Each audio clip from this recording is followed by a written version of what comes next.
Assalamualaikum warahmatullahi wabarakatuh. Halo teman-teman semua, saya Miftah Rahmi, NIM 2131454.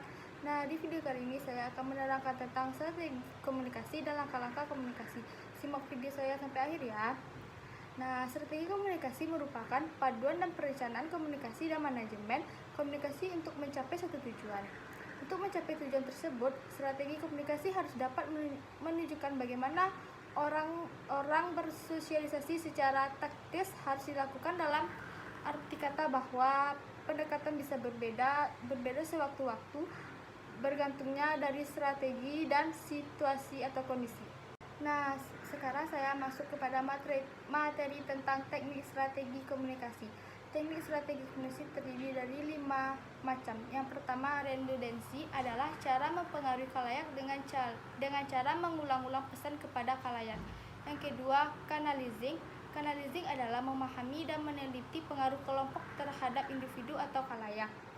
Yang ketiga adalah informatif. Informatif adalah suatu bentuk isi pesan yang bertujuan mempengaruhi khalayak dengan jalan memberikan penerangan. Yang terakhir adalah persuasif. Persuasif adalah mempengaruhi dengan jalan membujuk. Dalam hal ini khalayak digugat baik pikirannya maupun dan terutama perasaannya. Nah, selanjutnya saya masuk kepada materi langkah-langkah strategi komunikasi.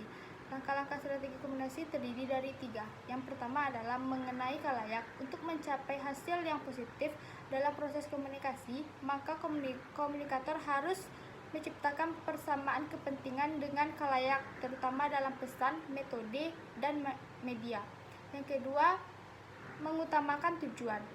Mengutamakan tujuan tersebut terdiri dari beberapa komponen. Yang pertama, memberikan informasi merupakan interaksi komunikasi.